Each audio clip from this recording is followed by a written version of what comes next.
Okay, this is probably take 1 million at this point. I apologize. I had to kind of read out loud to myself first because for some reason I'm nervous, and this is just a video and I read in front of kids all day and it doesn't bother me. What's wrong with me?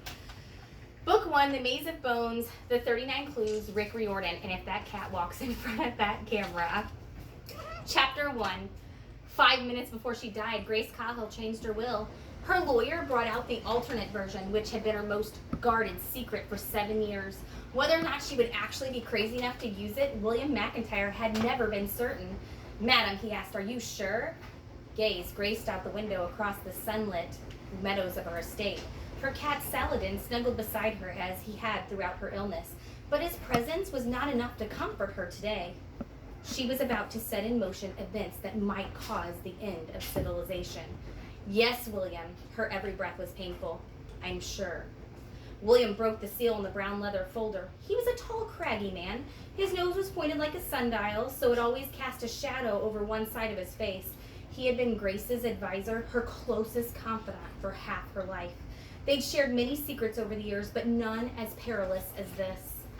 He held the document for her to review. A fit of coughing racked her body, and Saladin meowed with concern.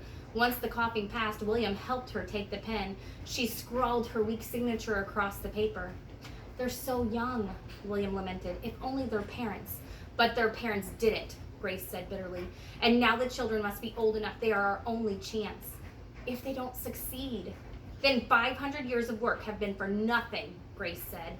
"Everything collapses. The family, the world, all of it." William nodded grimly. He took the folder from her hands. Grace sat back, stroking Saladin's silver fur.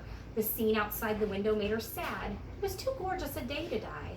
She wanted to have one last picnic with the children. She wanted to be young and strong and travel the world again. But her eyesight was failing. Her lungs labored. She clutched her jade necklace, a good luck talisman she'd found in China years ago.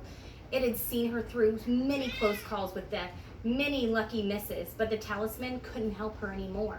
She'd worked hard to prepare for this day. Still, there was so much she'd left undone, so much she had never told the children. "It will have to be enough," she whispered.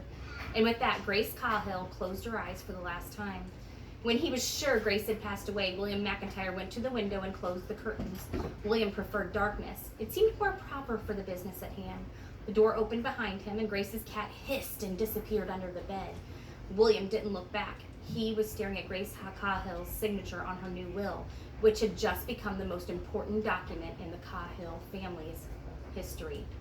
"Well," a brusque voice said, and William turned. A man stood in the doorway, his face obscured by shadows, his suit as black as oil. "It's time," William said. "Make sure they suspect nothing." William couldn't tell for sure, but he thought the man in black smiled.